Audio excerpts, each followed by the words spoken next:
Hi guys, another video. Welcome to DXD Wonderland Trades, and today we're going to be going over a trade that I took, I believe, on Friday.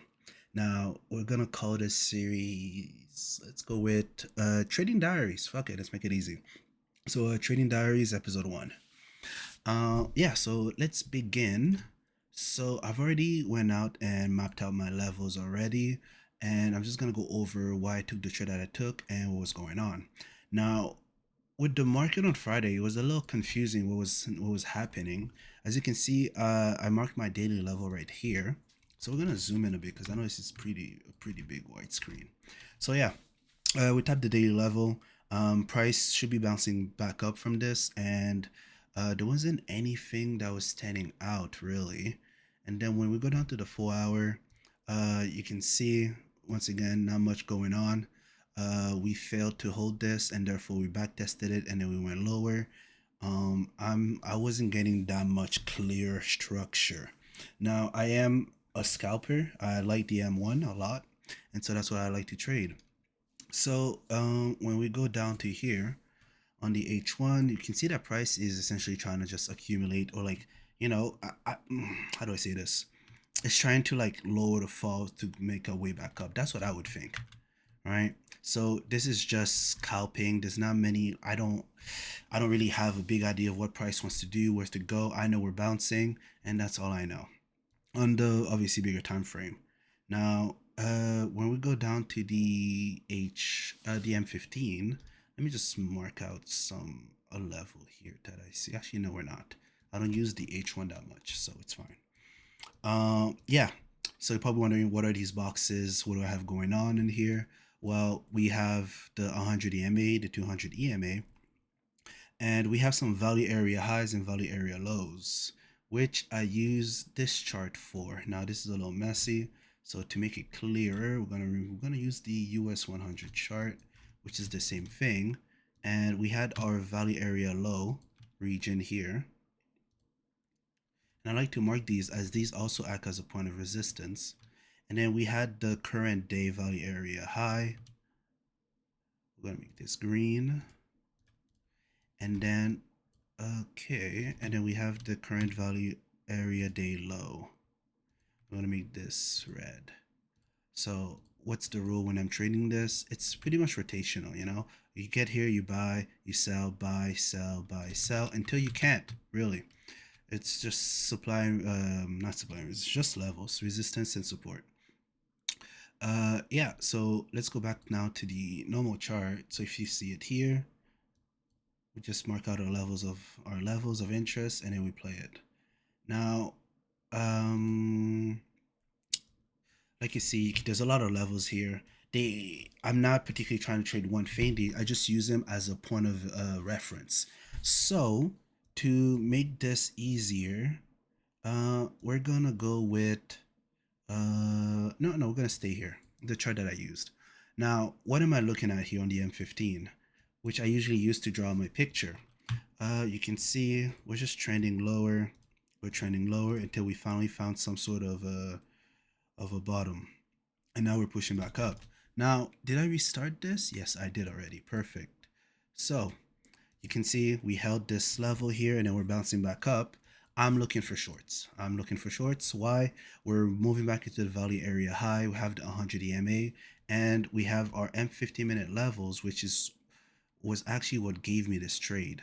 So let's start marking some relevant levels here on the M15, and this is essentially what gave me some of these trades that you're gonna see here. I'm marking the highs and lows and particular levels of interest that I have. Okay, I believe that was it. And we're doing this. I'm not marking everything. I'm just marking the ones that was relevant to me at the time of this trade, and so resistance pretty much. That was a support that we lost. We had some resistance here. We had some resistance here, untested. This is a test of a test, but it made a new high. So I'm going to say reset, and that's a new level of interest. Okay, so we marked out our levels. We're good. Now let's go down to the M1, where I believe the trade happened. So I come to the chart. I'm watching, and price is playing. So we're going to let the price play. until I saw what I wanted to see. So I was also busy at the time, so I wasn't really looking until until I logged in. I don't remember what time I logged in. But yeah. So we play it out, and then bada boom. This is where I come in and I see, what do I see?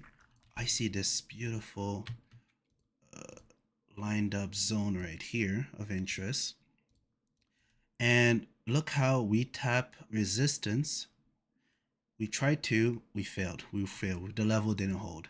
So this level is also acting as like a level of like resistance for me, right? So I'm inclined to take a short from here.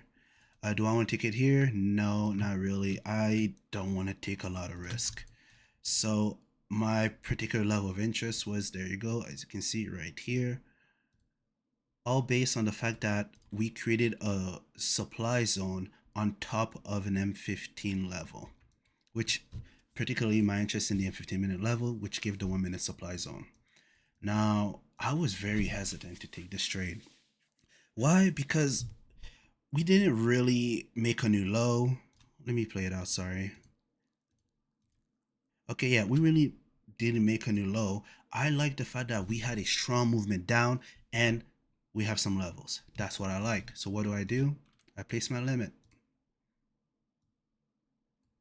right here. And then I wanted to go for a 2R on this trade. And I'll tell you I'll tell you what I didn't do properly. My risk was, I believe, $250 for this trade. And Uh, I don't think I risked a full 250 because I ended up going for this trade a little bit deeper here, something like this, and I gave it a lot more space. So yeah, let's go with this, something like that. So, but yeah, essentially the idea was I enter this trade and I go for a 2R and I get out. I have in the past went for 1R. A lot of time I was looking for one. What went through my head at the time was I was lowering my risk, and so I was lowering how much I lose, as I wasn't really confident in this trade, but I was willing to just let it run and give me whatever it gives me. So yeah, and is there anything else? No, that was it. So now let's watch how the trade plays out, and then I'll tell you what I did when I got into the trade. Mm-mm-mm. It was still valid. It's like, hey, do I still want to have this trade with this here? It's like, no, we didn't really quite touch my level, so I let it play. And then it goes, oh yeah, there you go. I have a better idea what I did. It would have been here, and we already have kind of a level here, and we have the 200 EMA here. So in my head, I want to take some profit around this zone, as this is potential reversal area. So price taps my zone I'm in for an entry. Taps, boom, reaction. What did I do here? I move my stop all the way down to here. Now, why? Because price is giving me a sharp reversal. Now, I want to see it continue. And if it takes me out, it takes me out. Now, I asked, when the trade later, I was like, maybe I want to add to this position. No, I lowered my risk. It went down and my target is still the same. And then I just let it play out. Boom. At that point, I move my stop to break even, because my rule is once I reach $200 of profit, break even. Break even. If it hits me, it hits me. And one of the downside to this is still potential level, so price could still, go as high as into here. Doesn't matter. $200 was my break even point. He reached it, and then I let it play out until it reached my target, which I usually tend to go for $500 profit on my trades. And voila bing, that was the trade. I closed it and then I locked myself out because I'm done. I don't play this anymore. And so I'll show you where I registered it. I believe it was right here. So let's pull up the Discord where I essentially go over my trades. The setup, oopsie daisies. So that was the setup, the before at 10:12, and at 10:21, I was pretty much out. Entry, break even point, exit, and that was the trade. And why did I take this trade? Whoa, something's off. I also forgot to, my apologies. This is one. There you go. It's supposed to show on the M1. That was a crucial part of it all too. One of the reasons why, as long as we're within these zones, I will be rotational. Short, long, short, long. So when price came, not only gave me my M15-minute level, M1 supply, it also gave me the zone right here. So boom. So yeah, and that explains why I took a short here and my stop behind, and that was the trade. So yeah, that was Trading Diary episode 1. Thank you for watching, and I'm just going to be journaling as I go through this. So that was my first trade on this account. I will be recording my progress on this account as we go. And let me see, I'm going to pull up the account itself so you can see my calendar, my execution. Bear with me. And where is it? Oopsie daisies. Let's go here, charts and data. Show chart execution, allow. Perfect. And then let's go here.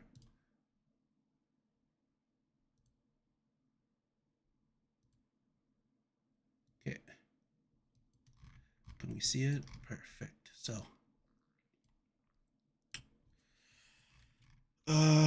yes. Let's remove all of this. So as you can see here, exit, entry, and then I exited in this down candle here, and that was my trade. No other trades. That was that. And this is the first trade of this account, and that was it for the week. We'll see how it goes. I want to be consistent, and we're going to see an aim for $500 on the usual basis to the best of my abilities. And I have a 5 trade limit per day with a $500 drawdown. Essentially, lose 500 or make 500 and be done for the day and move on. And then we're going to see as we progress the consistency and develop my trading. So that was just one trade. I was done. I move on. So yeah, thank you for watching. And that was episode 1 of Trading Diaries. And yeah, that's it. Thank you. Peace out. Oh yeah, don't forget to like and subscribe.